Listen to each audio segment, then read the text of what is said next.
You're listening to Tavern Sports Radio Network. Show me the money! Show me the money!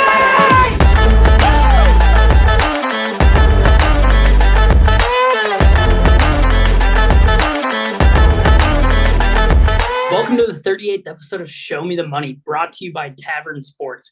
It's been a couple weeks, guys, but we're back now, and we're going to get right back into it. So, lock standings from week 2 of the season. Everybody is at 1-1 except for Clark, who is pulled ahead at 2-0. So, still early. Little teaser right now. There will not be a lock at the end of this episode. We're kind of at a dead point. NHL's getting in the heat of it. They've got the conference finals going on right now. Dallas and Edmonton's about to drop the puck. MLB, it's just too hard to tell who's going to be in, who's going to be out the next day. NBA is currently on a 6-day break until they get to the finals there. So going to be a break on locks for this week. So let's jump right into it. Let's get into MLB first. Currently, the Dodgers are still the World Series favorites at plus 360.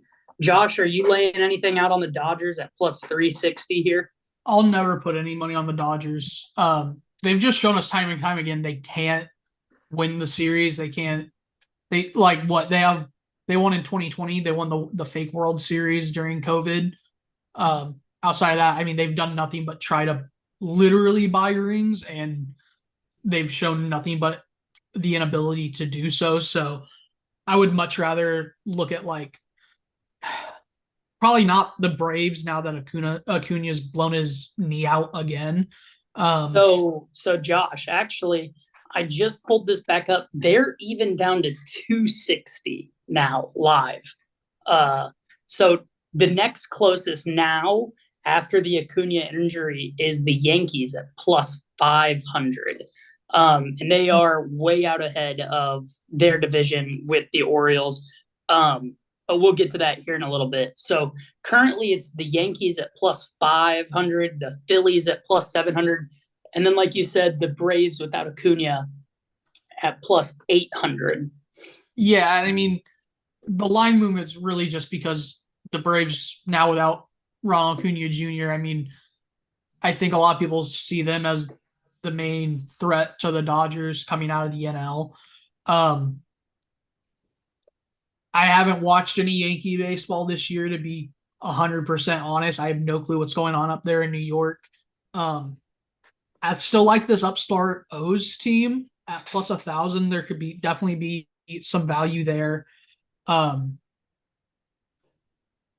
mean, I haven't really plugged into baseball much this year, but to answer your question that you asked to begin the segment, no, I would not put money on the Dodgers. Yeah, plus 260, it just doesn't seem like enough value right now, especially with how many games are left. I mean, they're rolling. Ohtani looks good, whatever, but I mean, last year they lost to the Diamondbacks. So you never know what this team's going to do in the playoffs. So I feel more comfortable betting them when the playoffs start. And yes, there's a lot less value to it now, but at plus 260, I'm not able to spread units out and take them and then be able to handicap it enough to win money if I bet on some other teams' futures. I like what you said about the Orioles at plus 1,000. I mean, they're still real young, but a great home talent team. A lot of guys that came up through their system. So like we said, that they are kind of out in front of their division with the Yankees there. So going to be interesting to see how that one fares out for the division winner. Speaking of division winners, Tyler, back to the Dodgers, they're minus 2,400 right now to win the NL West. Well, and don't they? We're 25% of the way through the season. There's 6.5 games up on the Giants. Yeah. So where does anyone see the value there? And the Giants, I mean, just since I mentioned them, they have the 4th best odds in the division at plus 4,900. I mean, the Padres, who have been pushing the Dodgers in the NL West for the last couple seasons. They're even at plus 2,000. I would much rather sprinkle that and hope than put anything on minus 2,400. That's just absurd. Yeah, I mean, there's just not enough value there at all. It's not worth it. It's going to be an interesting one, but right now, if going back to the World Series, if I'm putting anybody on the Phillies, the Orioles, I mean, the Yankees at plus 500 isn't terrible, but you never know with what they're going to do throughout the season. There always seems to be some sort of drama go on with the Yankees, and somebody gets hurt or whatever coming down the stretch. So, baseball really heats up for me after the All-Star break, but Agreed. still plenty of value to get in there. So let's move into some of these like individual player awards. So the AL MVP right now, Josh, they got two Yankees sitting at the top. Juan Soto at plus 260, Aaron Judge at plus 300. And then personally, I really like Bobby Witt Jr. at plus 480 from Kansas City. I personally don't think he's going to win it. He doesn't have the name for it. But coming down the stretch, there could be really good value there, especially if you get the Yankee fan base to split their vote between Soto or Judge. You know what I mean? They don't get a vote on traditional MVP. That's actually more like all-star game there. But there could be some discrepancy of who's helping more, and there might be a split in votes between Judge and Soto that could open up a path for Witt. But I don't really know. I like him at plus 480, but I don't think his name carries the weight, or the Royals carry the weight in comparison to having a Yankee win the MVP. I think him being in Kansas City will be his downfall for sure. I mean, it's hard to beat the pinstripes in anything really when it comes to baseball. I like Gunnar Henderson, and I also like Adley Rutschman. Okay. Again, two guys out of the NL East from the same team AL East, sorry. Again, on the same team, but two good young guys. It could maybe do the MLB some good to give it to a guy on a young guy with a lot of upside on a high upside young team to get a little bit of interest drummed up. Yeah, I mean, I see that argument. Similar story going on the NL side, having two players from the same team be the two favorites, and that's Mookie Betts and Shohei Ohtani. Freddie's eighth. Freddie Freeman's eighth from the Dodgers as well. Mookie Betts is at plus 125, Ohtani at plus 470. Now, that's a bet I love. That's good value on an Ohtani bet. Harper at plus 850 also. Marcelo Zuna from the Braves. I mean, if the Braves are able to put together a season here after Acuna blows his knee out, that's going to bring Ozuna up. So Ozuna on May 31st, 2024 at plus 1,200 maybe could be worth a little bit of a sprinkle. Yeah. I think it's going to be hard for Ohtani to win this, being the DH and not pitching this season due to the whole elbow situation. And right, it was elbow. It's not Tommy John, but it was elbow, right? Not Tommy John. Yeah. Also the gambling scandal. I don't know if they're going to give it to him strictly because of that reason floating around. They've pretty much cleared his name in that, but you never know. Media members and voters might hold that against him. So, but he could have some good value. I think later in the season, you might get a good cash out on that if you were to lay on it now. But I think Mookie Betts right now is in great position. Next on the list are really high odds. Bryce Harper at 850, William Contreras at 1,200 with Ozuna. To me, Milwaukee's a little too small of a market for them to give that. So he's not Prince Fielder. He doesn't have the name. Yeah. I mean, the Braves, the Phillies, the Dodgers, those are the big teams right now in the NL with all the superstardom that I could really see those awards going to. So I just don't really know how I feel about Contreras on the Brewers there at plus 1,200. It doesn't really scream to me, get some cash on this. So I know we didn't have it on the list, Josh, but it's just too good not to talk about the rookie of the year in I the was gonna, NL I going was on. gonna, I was gonna drag us there. So before Skeens came on to the Pirates and started just punching out everybody, it was pretty clear that it was going to be Imanaga from the Cubs. Um, he's still the favorite at plus 120. But Paul Skeens, I don't remember what he was when we first talked about him on this show. I want to say it was like plus 2,000. Something He's like down that. he's down to plus 390. So I mean, um when you come out and fucking light the world on fire in your first start, it's gonna happen. okay, timeout. I gotta correct myself. I don't think it was plus 2,000. I think it was like 800 or 600 or something. Because we talked about it being really low for a guy who's never played. That's what it was. But he's either way. There's been a ton of line movement on him, just because he's straight just burning people. The Pirates have something going in as far as their starting rotation goes with Jared Jones and Paul Skeens. They're just a bunch of young dudes that do real well. However, the Pirates seem to usually trade those guys. So it'll be interesting to see if they keep these two together and try to build something around them. So Imanaga at plus 120, Paul Skeens at plus 390, his running mate, Jared Jones, like we talked about, at plus 1,300. He just doesn't have the name in comparison to Paul Skeens to see him beating his own teammate out for that, as well as the stats with it. Two other guys that are probably worth a look are Yamamoto from the Dodgers. I mean, they're gonna have one of the best records in baseball. They're gonna have one of the best records in the NL. And that, I mean, obviously that always helps in the MVP voting. That will also help in the Rookie of the Year voting a little bit. Mason Wynn also for the Redbirds. He's plus 2,500. The Redbirds are ahead of the Cubs and the Pirates in the Central.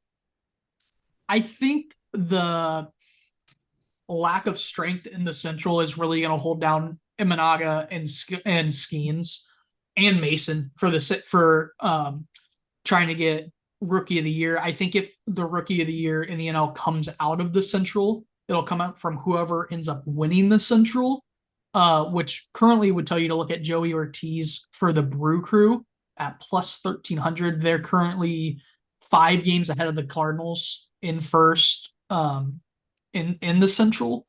But see, I'm going to disagree with you here. I don't think, as far as Rookie of the Year is going to go, the records are going to hold them back because, like, if you look at Imanaga, he's on the Cubs team that is just inept on offense right now. They cannot score a run to save their fucking life. They have pitchers coming in throwing absolute gems and then pissing it away in the 8th or the 9th inning because of their talking bullpen. about the Cubs or the Pirates? The Cubs. And they're both bad. And it's absurd. But what Imanaga's doing as an individual, which I hope voters look at this as a true individual, I think this is truly a 3-horse race. And I am struggling to keep Yamamoto in it. But it's interesting because he was the preseason favorite. He was the guy coming over from overseas that was going to be the star this year. And it's really kind of been Imanaga slipping by him in that capacity. But I think the name, the hype, the first overall pick, Paul Skeens, could push it over what Imanaga is doing because his name's not as big, the brand's not as big as far as voters go. And you mentioned him being the first overall pick. That, I think, has to be a factor. Like, guys don't just make that jump. Yes, he was one of the best pitchers in the country at the college level. Yes, last year. Yes, he played at LSU. But, like, that doesn't change the fact that guys typically, I mean, obviously Bryce Harper and Mike Trout are like massive exceptions, and so are other guys, but those are just 2 guys that come to mind. But for the majority, you get drafted, maybe we'll see you in 3 years. Like, we don't see guys the year they get drafted. Yeah. I agree with you wholeheartedly on that. So it'll be interesting to see how that one goes out. But it is cool to see the NL Central, who our favorite teams are in, has some cool things going on with young guys. So, well, and Tyler, I'm surprised you didn't want to talk Cy Young because Imanaga is 6th in the odds for the NL Cy Young at plus 1,200. I mean, he's good. Cy Young, I can see the record coming in more than the Rookie of the Year debate. Also, it's kind of hard, I think, to give it the Cy Young to a rookie. I don't know how often that has happened, if at all. I'm sure it has at some point, but also just the namesake is not there yet for him. So, I mean, it could be worth a sprinkle, but Skane's at plus 20,000 too. yeah, that I'm not as keen on. Imanaga has just got the low ERA that like it is going to win you a Cy Young, but I personally would rather spend my money on him in the Rookie of the Year market rather than a long shot in the Cy Young market. But let's close out our MLB here, Josh, with just a few notes. Like you mentioned, your Redbirds, they've won 11 of their last 14 games, climbing up into second in the NL Central. The NL Central is usually a real kind of sleepy division, and it's going to see, come down to the end of the season to see who actually pulls out of there. Until the northern Midwest heats up in June and July, the division typically doesn't. It's a very middle of the summer division. And after the month of May, that the Cubs were just atrocious in, there's a lot of movement with these teams. They get stale, they get hot. Cardinals are hot right now. We'll see what happens.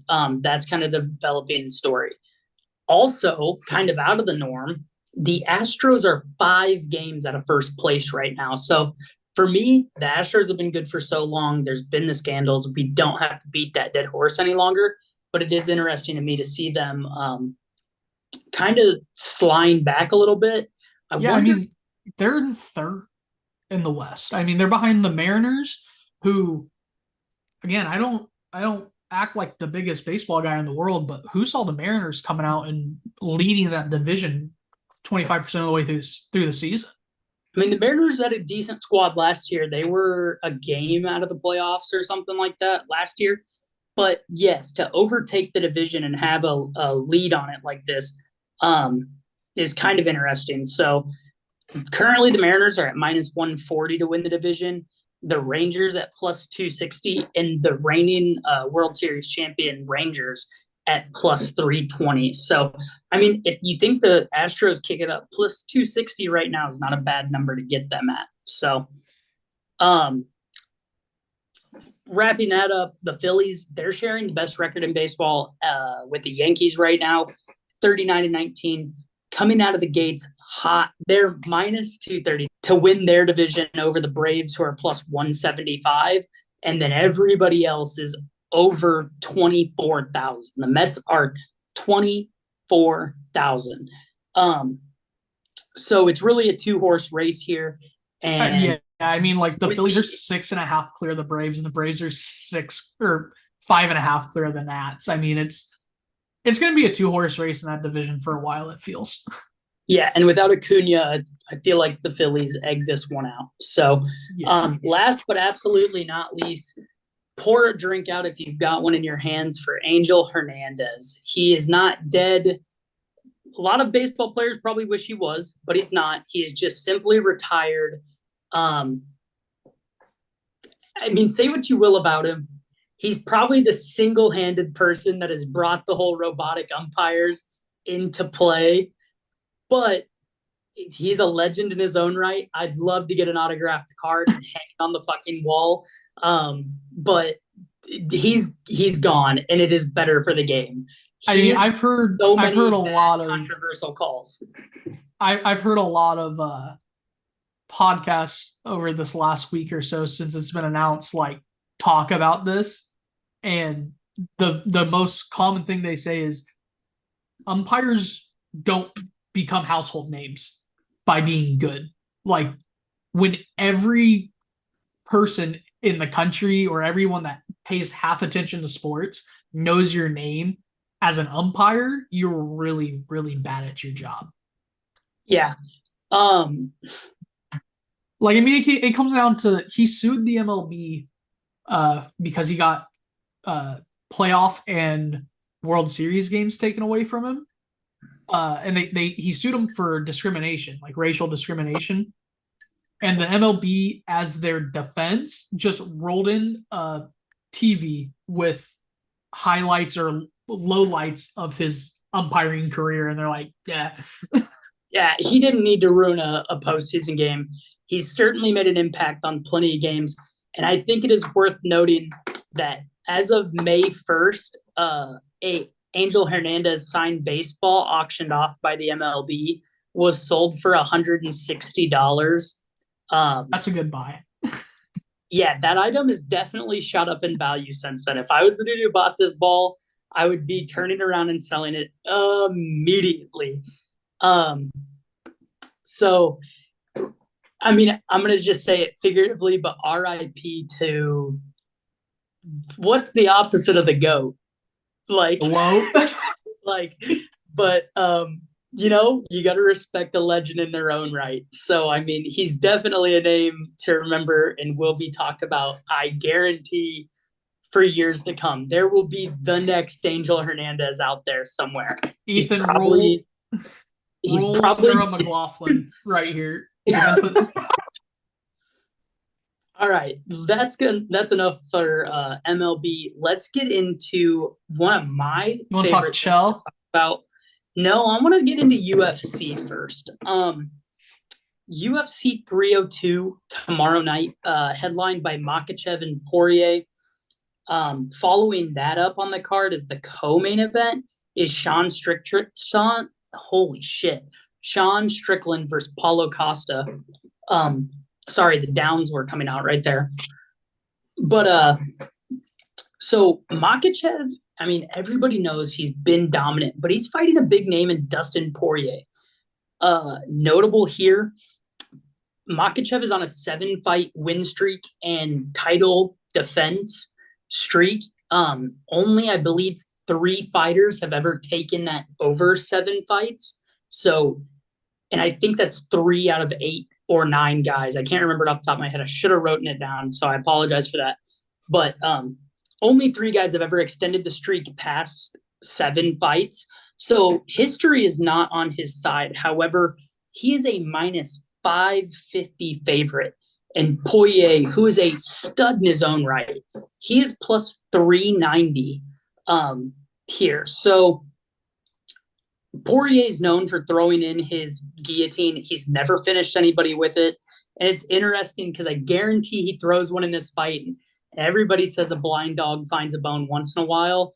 If you like that thought process, Dustin Poirier by submission is plus 1,900. Him by KO TKO is plus 600. Him by points is plus 1,800. Whereas Islam, on the other hand, is minus 105 to win by a submission, 340 by KO TKO, or 500 in the points. So all the signs are saying that this fight is not going to go the distance. If you go to how the fight will end, as that's its own betting streak, submission minus 125, KO TKO at plus 185, and points at plus 400. So they are very much betting that the fight won't go the distance. Josh, do you want to take a guess on what the favorite is for what round the fight will end in? First. I'm looking at it. Oh, gotcha. First round at plus 185. So they don't think this one is getting anywhere near the scorecards. I'll give you your parlay. Hang on, I got you. We're gonna go Poirier by submission. Okay. In the third. It won't let me parlay it. Fuckers. You could take. They're scared. You could take just Poirier in the third round at plus 2,700. Deal. Lock it. Give it the lock. All right. So, I don't know. I'm not a fight guy. I personally, in this fight, think Poirier has a chance. It's just nobody has shown it against Makhachev. It's going to be interesting. I don't really have a play on this fight because the odds are just too stacked. If anything, I'm going to take a little bit of money and put it on Poirier by KO TKO, Poirier by points, or by submission. I would stay away from the points. I just don't see it going the distance. Well, but okay. Even if Poirier wins, you don't think it's going the distance, taking Makhachev into a deep end and just keeping it close and ugly? I don't know. I think if it gets to the points, the judges might actually go in Poirier's favor, strictly because nobody's taken Makhachev there in so long. So when I say I would throw a little bit, I mean minuscule units because I'm not really loving this fight in particular. However, there are some other fights on this card that I really do enjoy. That one's just the headliner, deserves to be talked about. A lot of the public is on Poirier to win this fight. And I can't really blame them. So I personally would like to see him win, but I will keep most of my money away from it. Earlier in the night, Kevin Holland, I really like. He is going against a guy whose last name sounds like a sneeze that I cannot pronounce, so I will not try to and butcher it on the show here. But Kevin Holland minus 300. Great fighter. He loves talking shit. He has the antics in the ring.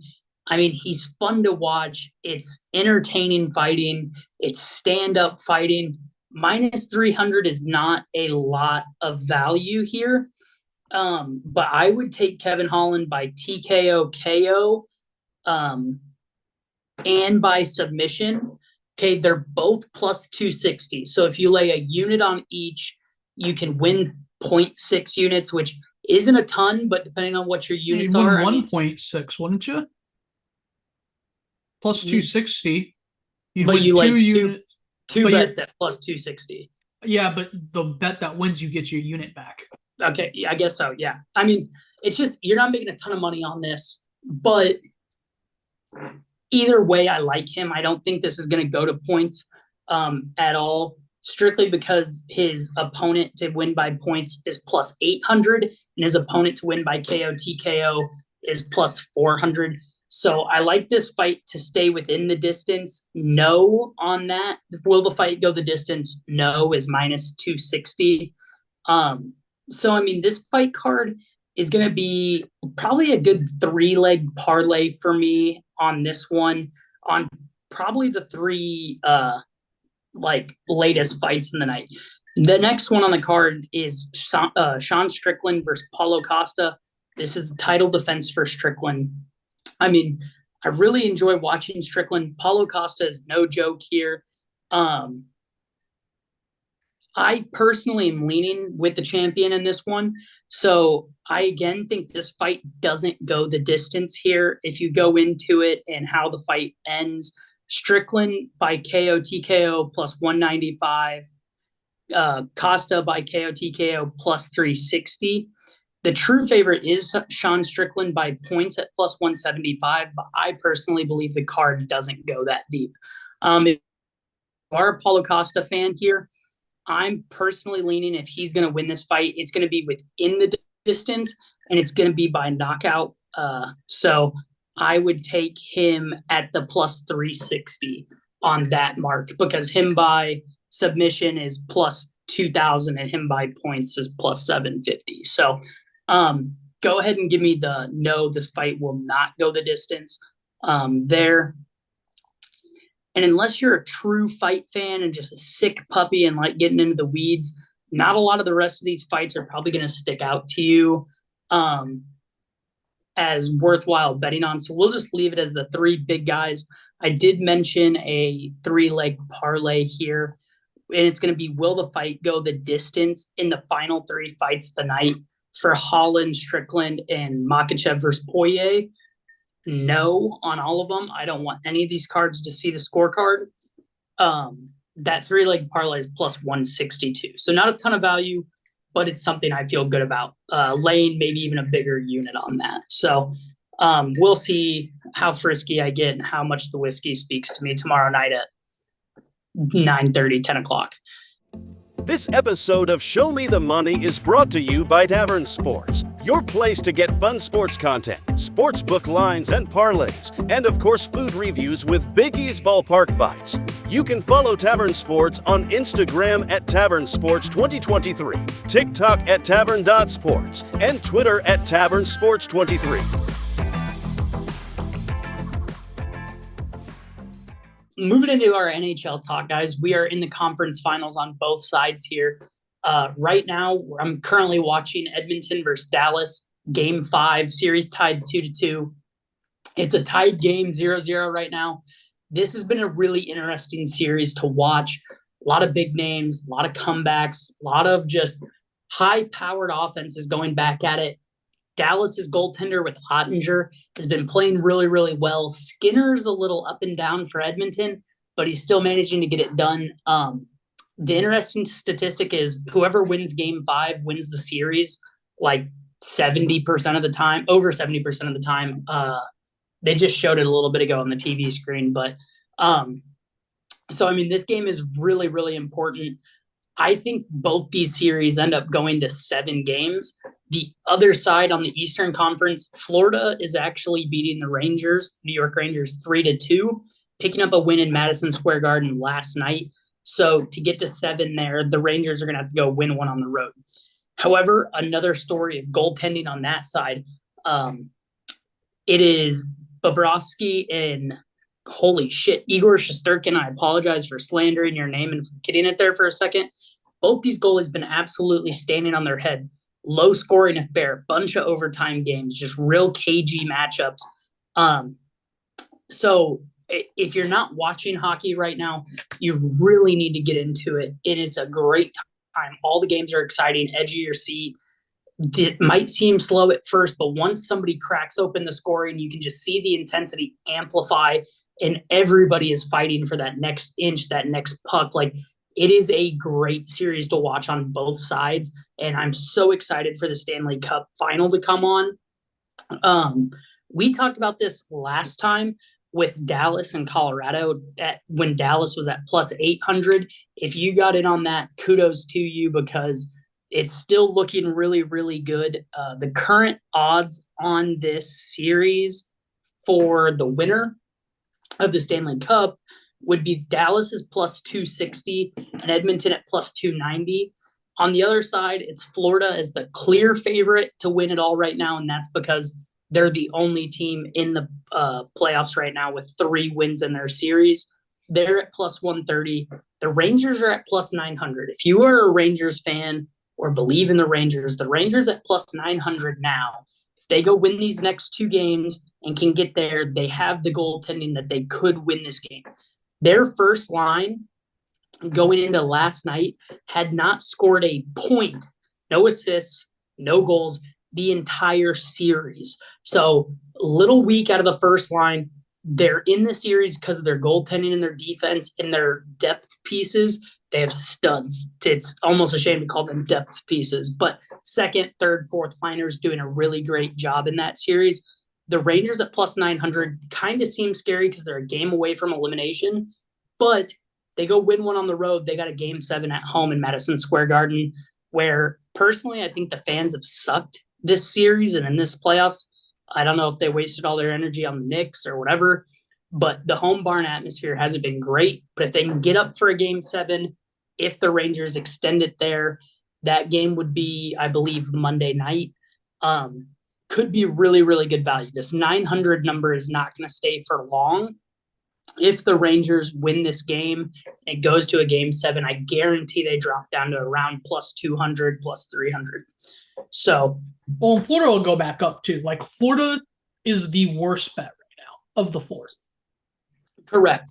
If Florida were to lose this game at home for game 6 tomorrow night, they're going to just sandwich right in the middle, and it's going to be whoever wins between Dallas and Edmonton will be the favorite, and Florida and New York will be sandwiched in the middle, just like how it is right now, but opposite. Right now, the Eastern Conference leader, the Panthers are in first, the Rangers are at last.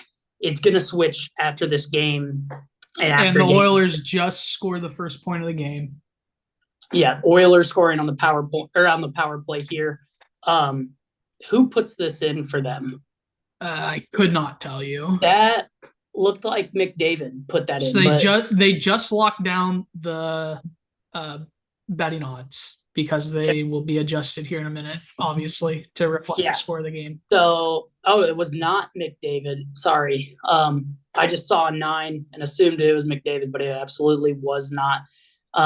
Wasn't McDavid, wasn't Draisaitl. 93. I don't know. Who put this puck in the back of the net for them? Sorry, Ethan. They're on a power play, so fuck, who knows? Is it Forsling? It might be Forsling. I thought I saw an F. That could be right. I think it was Forsling. Either way, yeah, the odds are going to change if the Rangers can sneak this out to a game 7. Oh, it was Nugent Hopkins. Ryan Nugent should know that one. Should. That was really piss poor out of me there. Either way, if you're not watching hockey, watch it. Stanley Cup Finals is going to be great. I personally am going to wait. And I mean, I'll probably put a future in like a small one, half unit size on the Rangers to win me 4.5 units on this one. But right now, I'm going to wait to see what ends up in this Dallas and Edmonton game before I place anything there. Josh, See, I still like Dallas. I do too. Dallas is a great team. When we all did our like yearly championship parlay or whatever, a lot of us had Dallas then. Why not keep riding with them? I mean, the Mean Green Machine, they out here, they're hungry. Trying to party like it's 1999 all over again. I hear you. So update, you can now get Dallas at plus 320 live because they're down 1.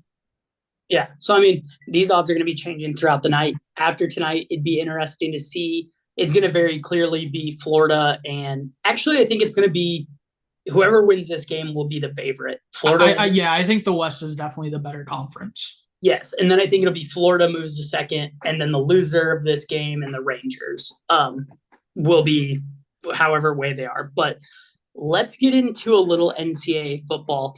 The bread and butter of this show. No, you don't want to talk finals? Oh, shit. I totally forgot. Because we have the 6-day break. But real quick, the NBA Finals is set in stone here. It's going to be the Mavericks versus the Celtics. I believe the Celtics are like minus 200 to win the series and bring home the chip. They are minus 225. Yeah, and they're minus 255 with a 7-point spread. Or sorry, 6.5 point game spread. Yeah, game 1 spread, 6.5 points. Tatum is the current favorite for MVP at minus 120. Then Luka at 210. I would sprinkle that now because if they win game 1, he's gonna plummet. Call me crazy, but Jaylen Brown at plus 600. He doesn't have the name necessarily that Tatum he does. I mean, he just got this. Yes, he just got the Supermax contract. Tatum's gonna get one. It's whatever. But Jaylen Brown at plus 600, I love that bet. Hear me out on this one. Kyrie plus 2,000. He's done it before, and he took it from LeBron. If you can take it from LeBron, and that was prime LeBron. So if you're taking one from prime LeBron, you can take one from Luka.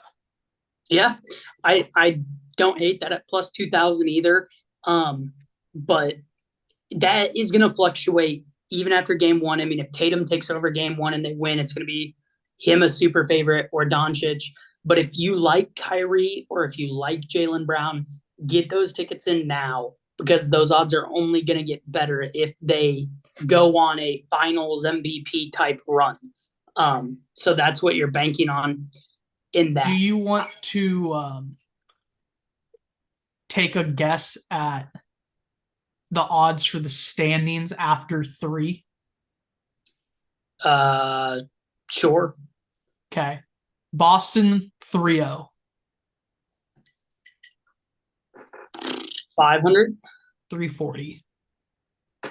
Gotcha. Dallas 3-0. 15. 14.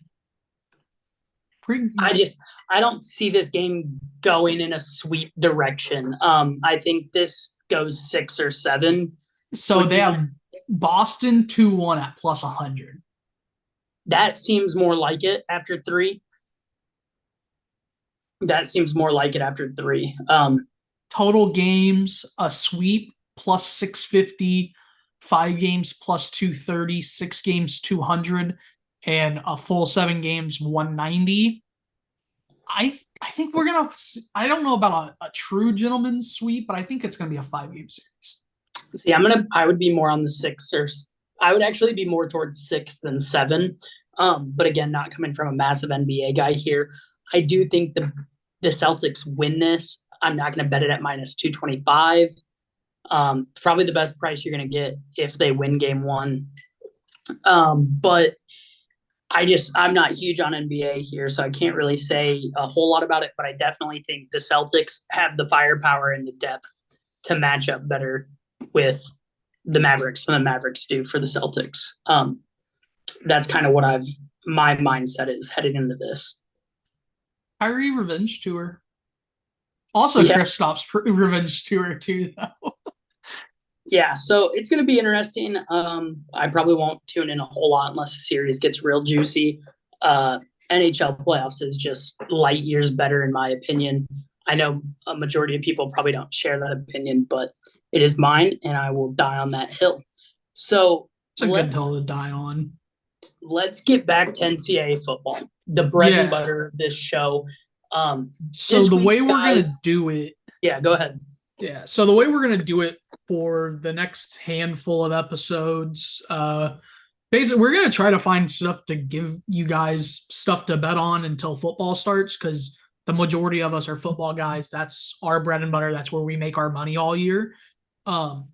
So today we're going to do a little bit of a Heisman look ahead, just to give you a little bit of an individual award, let you know where we are looking for that, what we like. And then we're going to talk Notre Dame's win total and schedule. We're starting with them because they're independent, yeah.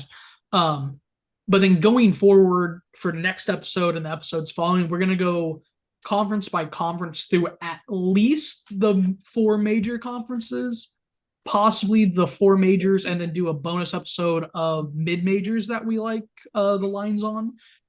And I think we've decided that next episode will be the Big Ten. Correct. So I would definitely stay tuned, check that one out. I mean, obviously the Big Ten's the bread and butter of our bread and butter. So without further ado, Tyler, let's talk Heisman odds. Let's jump into it, brother. I want to say clear favorite, but it's really kind of tight. Carson Beck, returning quarterback for Georgia, at plus 750, followed shortly at plus 900 by Quinn Ewers. Dylan Gabriel at Oklahoma, right? I'm not speaking out of my ass here. Dylan Gabriel, Oklahoma. Oregon. Transferred to Oregon. Oh, shit. That's right. I double checked because I'm pretty sure he hit portal. That's right. He is at plus 1,000. I know we have some Alabama listeners on this show. Plus 1,500 for Jalen Milroe. He's not going to see a dime of my money. It won't happen. I think the fourth highest odds are crazy. Will Howard at K-State at plus 1,300 is crazy to me. I honestly think this is a 4-horse race, and I'm putting Jalen Milroe in the 4th horse spot over Will Howard, if I'm being completely honest. You don't like Jackson Dart? I like Jackson Dart. I do, but I don't think his team is going to do well enough that they make the statement that Jalen Milroe could. Look ahead. I'm going to be all over Ole Miss this year. I will be all over Ole Miss all year. Yeah, I don't blame you on this one. However, Texas has the schedule this year that Quinn Ewers could definitely take this from Carson Beck. Notably, October 19th, mark your schedules. Georgia has to go into Texas and play. So Texas and Quinn Ewers are going to get a warm-up game with Colorado State. And then they get Michigan at the Big House. Texas last year went into Alabama and won. I don't think it's unfathomable for them to go into Michigan and win, especially with Michigan getting retooled. No J.J. McCarthy, no Blake Corum. Blake Corum, thank you. No Harbaugh. Yeah. So going to be interesting to see what Michigan is. But I definitely think Michigan's favored in that game, even though I'm kind of leaning Texas, but no Xavier Worthy, no starting running back, right? They're starting running back left as well. So it's going to be Quinn Ewers seeing what he can Brooks. Yeah, Brooks left as well. So, Texas, Michigan, Texas. early look ahead -3.5. Okay, so I was right in assuming that that I think Texas should. Well, I thought Michigan was going to be the favorite, but I thought Texas would win. Anyway, interesting enough point here. What I was getting at, why I like Quinn Ewers at +900. If you go into Michigan and win, massive. You have the Red River rivalry against Oklahoma at Oklahoma. You're going up. I thought they were done doing that. Nope, they got one this year. So. I mean, they might be in the future, but they're I'm still thinking on the Bedlam. schedule. I'm thinking Bedlam. Gotcha. So going into Oklahoma, and then the next week following that, they have Georgia coming into them. So I mean, if he wins those 3 games right there and plays well throughout the rest of the season, I think Quinn Ewers could win it because you beat Michigan on the road, you beat Georgia and Heisman favorite Carson Beck at home. Whereas Georgia's schedule, they have Alabama they have Clemson week 1, but I think Clemson, I think, is going to be pretty good this year. After what we saw last year, and all those guys were young, so they're just a year older, a year better, a year with more experience. Clemson could be dangerous this year. I don't disagree, but I think Georgia jumps on them in week 1. Georgia's schedule in comparison to Texas, they have to go into Alabama September 28th. That's going to be a tough road game. However, they got, and then they have Texas on the road as well, going to be a tough one. They notably get to play Jackson Dart and Ole Miss on the road on November 9th. I just think Texas's schedule is a little more favorable in the eyes of the voters of like strength. I'm not saying Georgia's schedule is weak by any means. The SEC is the powerhouse conference. But I think if you beat Clemson on the road, it doesn't hold as much weight as beating the defending national champions on the road.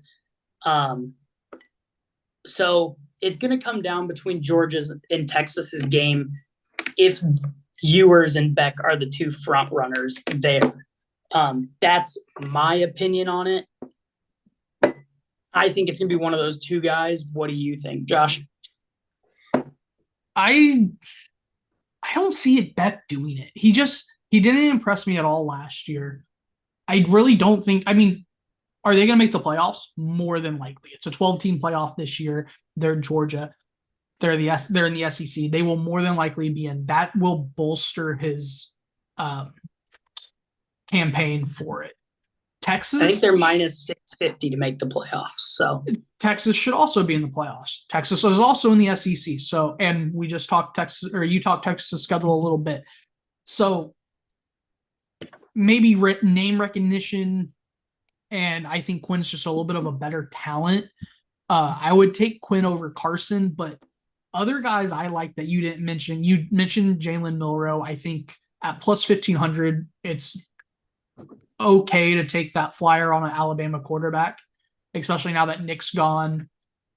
We saw what the new coach did up in Washington with Michael Penix. They're going to throw the ball. They're going to run the ball. They should have a pretty good offense. Jackson Dart, we talked to him a little bit. He's also +1,500.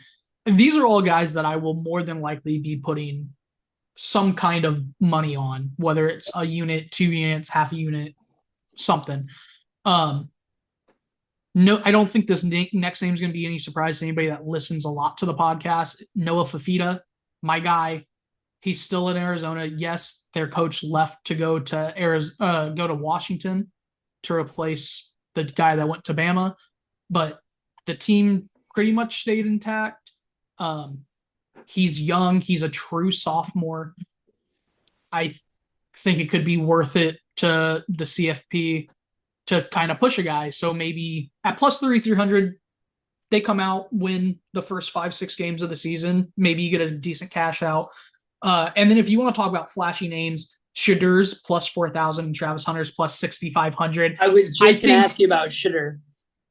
Honestly, less Shedeur, more Travis. Travis plays on both sides of the ball. He's more than likely going to be the top, if not a top 3 rated cornerback in next year's class. And if he came out and insisted on being a wide receiver, he'd probably be a day 2 guy. a late day two, like a third round guy at the receiver position. But I think realistically in the NFL, he'll be on the defensive side of the ball. But his ability he's going to be able to stack tackles, stack interceptions, and then turn around and stack catches, stack yards, stack touchdowns on the offensive side of the ball. I mean, help me with the name because I'm going to look like a fucking idiot. Boy went to Michigan. Charles Woods. He won the Heisman. He played both sides of the ball. Gotcha. Like I don't hate that. I don't hate that breakdown at all. We jump in like back up to those top three favorites with Dillon Gabriel and his transfer to Oregon. Little schedule breakdown for him. Big ones will be getting Ohio State at home. Oregon can get raucous, and that's October 12th. Guarantee that's going to be like a 9 p.m. local kickoff. So like 11 o'clock for Ohio State, maybe 8 o'clock for Oregon and 10 o'clock for Ohio State. But I think the home crowd favors or helps Oregon there. I don't know about favors. They have to go on the road to Michigan as well. We'll see what Michigan looks like at that time. I don't know if the true defending national champion title will still be with them at that point. And then November 30th at home, they get Washington, a repeat of last year's Pac-12 title game. But again, I mean, Washington two of the better games from last year, really. Even their regular season matchup was amazing. Correct. But Washington's much different this year. So Gabriel, his schedule doesn't really stack up to me or stand out. Like it's going to be crazy. But there's still a chance if he balls out against some of these Big Ten teams, which he should do. The defenses are better than the Pac-12, but Illinois, Purdue, Michigan State, he's got Idaho early, Boise State early. There's a chance he can put up really good numbers. So we'll see. But my opinion is actually more towards Quinn Ewers than it is Carson Beck, but I think it'll be one of those two guys. What do you think of Drew Aller? I've heard a lot of hype in NFL circles about him possibly coming out next year in the draft, possibly having the chance to be the best quarterback in next year's draft, coupling his ability with his age. I don't think he's going to be the most NFL ready guy, but he will be the youngest guy if he does come out next year. He's plus 4,000.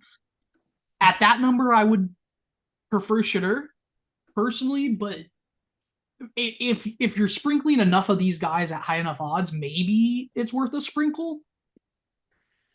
He doesn't stand out to me. Penn State doesn't stand out to me. We'll get into the whole to make the playoffs run in a couple episodes. What about one more name? Cade Klubnik, quarterback, Clemson. We talked Clemson last year. I mentioned him already a little bit earlier. He's also at plus 4,000 if I didn't mention that. Just guys with names that could be relevant in playoff talk. Could be, again, but noticeably Cade McNamara's name's not on this list. I just don't think that their schedule is going to like stay out.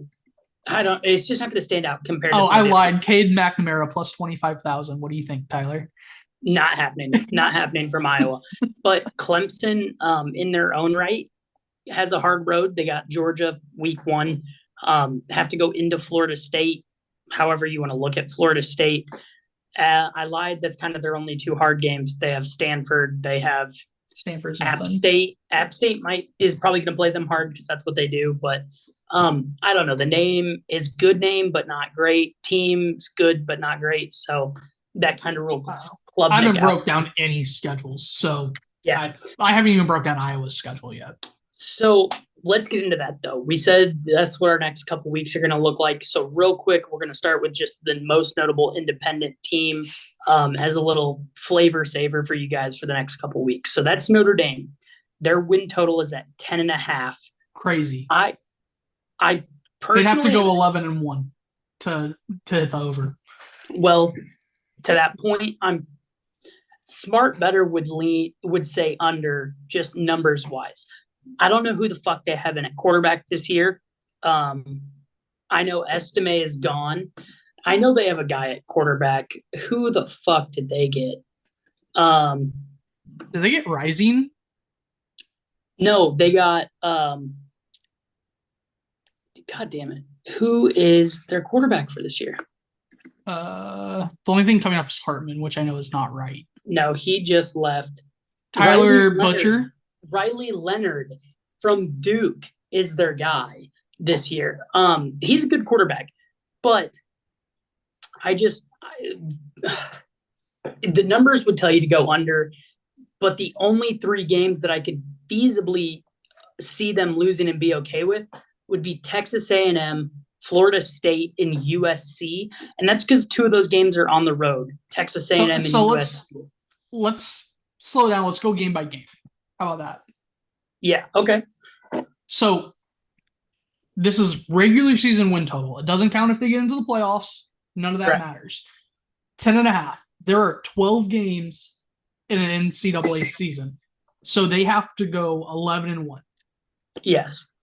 Opening at Texas A&M. Is that a neutral site game, or is it a true home game for Texas A&M? That is going to be important. That's going to be a good question, and if it's at Texas A&M in College Station, I could see them losing that game. Yeah, College Station, week 1. Yeah, it's in College Station at Kyle Field. It is official. Yes. Yikes! So they're gonna. If you ask me, they're gonna have to run the fucking table after that. See, in my opinion, they could win this game because the early season sloppiness. Notre Dame's defense is good. Texas A&M is not a bad squad, but they're not a great squad. This game to me seems a little coin flippy-esque. The sports books have it at a coin flip on the dot, actually, on the spread. It's even. So it is a coin flip, according to ESPN Bet. I don't know if that's the book you guys use, but that's just looking off ESPN. They provide their odds. It's a coin flip game. So let's count that one as a loss just as we go through here. And maybe we can look back at it later. So 0-1. 0-1. Next, in South Bend, Northern Illinois, they should FBS or FCS team. They should win. They should wipe the floor with them. After that, they have in-state rival, not really, Purdue at Purdue. Purdue's a chippy football team, dude. I mean, at least against Iowa. Notre Dame is going to be favored in this game, and for sure. Going to be by more than 4.5 points. Too many points. I'm going to take Notre Dame in this game just because it's Purdue. We're talking money line. Notre Dame money line. Yep. When the spread comes out for this game, you say 4.5. I wouldn't be surprised if it's more than a touchdown. And if it is, catch me on Purdue. If they beat Texas A&M, it'll be more than a touchdown. Week 4, a little bit of action for them. Miami of Ohio. If you don't beat Miami of Ohio, you need to relegate to the MAC. Louisville, week 5. Both the Miami of Ohio and Louisville both in South Bend. Yes, I think does Louisville have the next coming of Lamar, or I don't know a whole lot about Louisville football right now, but I think Louisville could play them decent, but I would not be surprised if this was a blowout for Notre Dame as well. Guys, if you haven't picked up on it yet, they kind of have a cupcake schedule, which is why we chose to start with them. It's kind of cupcake is generous. Yeah, it's I think you could put a 6A team from California up against the schedule, and they might come out with a winning record. This shit's crazy. After that, they have again at home Stanford. What, a 2-win team last year? 2 or 3? I couldn't tell you, but not a great team by any means. So Notre Dame, chalk yourself up another win. I just can't wait to hear the Notre Dame fans. We're gonna be in the playoffs. We're gonna be in the playoffs. After that's probably their 4th toughest game of the year at Georgia Tech. The Yellow Jackets coming at them. Yeah, that's super tough. Super tough. I mean, so week 1 we chucked up a loss. Since then, they should be 1, 2, 3, 4, 5, 6-0. So we got them at 6-1. Yeah, could be 7-0, and it wouldn't surprise me. It wouldn't surprise me. I don't think it would surprise anybody. So after that is a neutral site game in New Jersey against Navy. I mean, they're not doing on a aircraft carrier, right? That would be fucking crazy. It's not an aircraft carrier. It's God damn it, where are they tackled into the steel? It's at MetLife. It's at MetLife. Oh, that'd be cool. So yeah, I mean Notre Dame should beat Navy. I would love to see the triple option just fucking run them over though. Hold on, I'm gonna look at I don't want their power index. I want their strength of schedule. I'm trying to find what their true strength of schedule is. But they're going to beat Navy. I'm sorry. They're going to beat them. Like I don't even want to say it's going to be close. Like they're going to beat the shit out of them. Now you have me looking for the strength of schedule.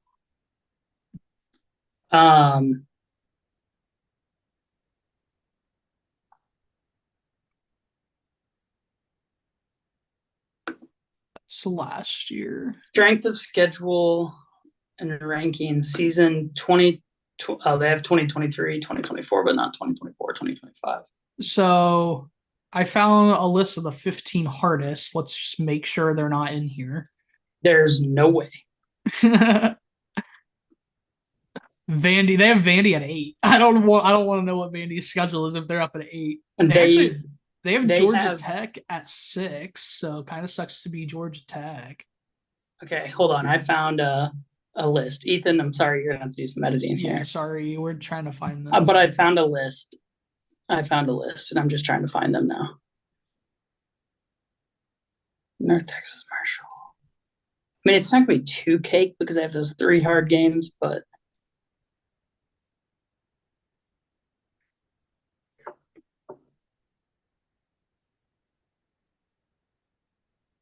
they have Ohio State at 57 on this list. That's interesting. 41st.